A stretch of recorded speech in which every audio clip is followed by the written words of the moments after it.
ganda oh. Napakabilis. Napakabilis. Oh. Ganyan kabilis po yan.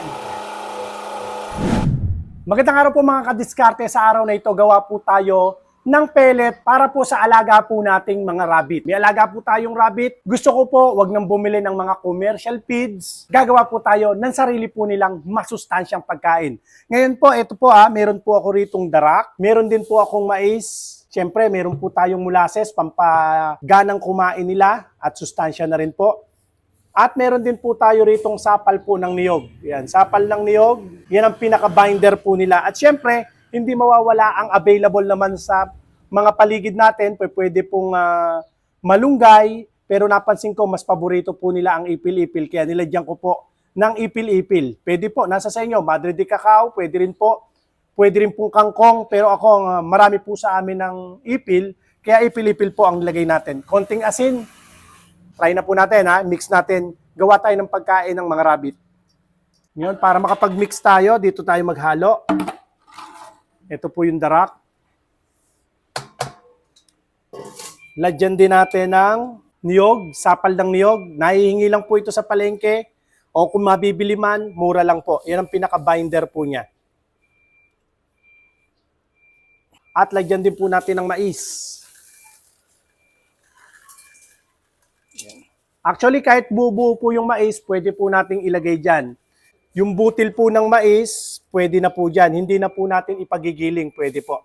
Tansyahan na lang po dahil ito, personal na gamit ko lang naman po ito.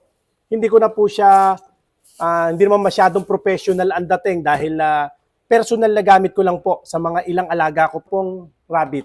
Lagyan po natin ng molasses.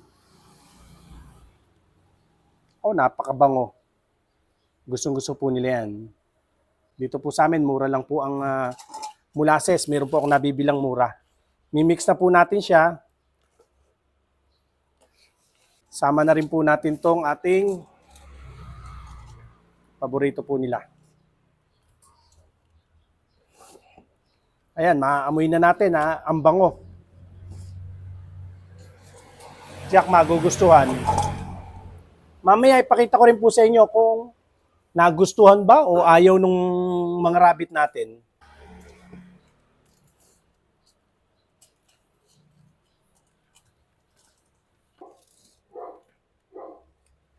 Lagyan natin ng isang itlog.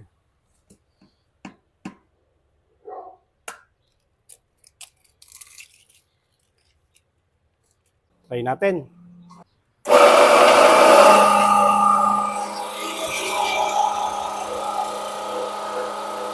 Tingnan nyo, ganda oh. Napakabilis. Napakabilis. Oh. Ganyan kabilis po yan. Oh. Tignan pa natin. Tingnan nyo kung gaano kabilis oh.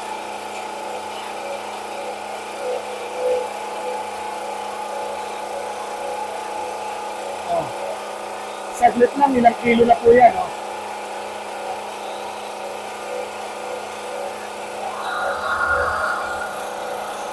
Oh.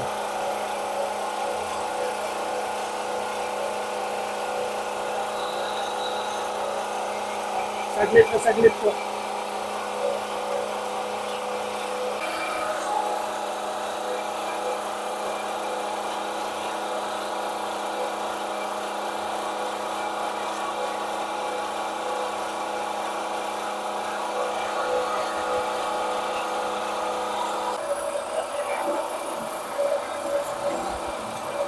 Saglit lang po, saglit na saglit lang. Meron na po kayong ilang kilo na agad po yan. Tapos ang kagandahan yan, pagka kinapaan nyo po yung ating pellet, mainit-init po siya ng konti. Ayan, meron po siyang nakapagpo-produce po siya ng heat para mamatay po yung mga parasite po sa mga materyales po natin na hindi makaapekto po sa ating pong mga alagang mga hayop. At ang kagandahan nun, nakapag-maintain po siya, yung sustansya niya, andun din. Hindi naman napakainit para mawala o mamatay yung sustansya, andun pa rin po. Yan, mas practical po. Tayo na po ngayon ang masusunod sa mga ingredients, hindi tinipid.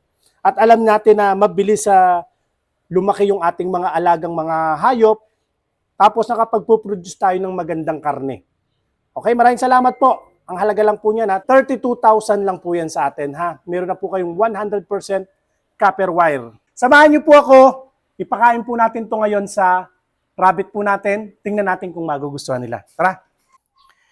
Eri po, pero pwedeng ibilad rin po siya ng konti para mas matigas. Try natin ha.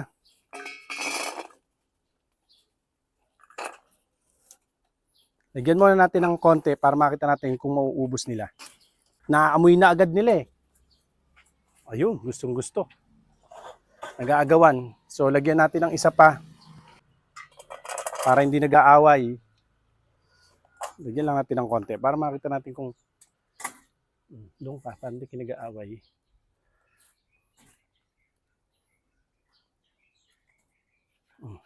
Ayan o. Tumutunog-tunog pa. Hindi naman natin pwedeng sabihin nagugutom sila dahil ito po o meron po yung mga damo dyan bago tayo itong maglagay. Talagang gusto po nila yan. Sa mga request po ng ating mga customer, gusto nila magkaroon din daw po tayo ng hindi electric, kundi diesel operated. Next month po, kung loloobin po ng Panginoon, paparating na po yung ating pong bagong pelletizer machine na diesel operated. Sa napaka-murang halaga. Kahit i-canvas nyo muna po, makita nyo po ang presyo sa Diskarte Pinoy TV, quality na, mura pa. Maraming salamat po. God bless.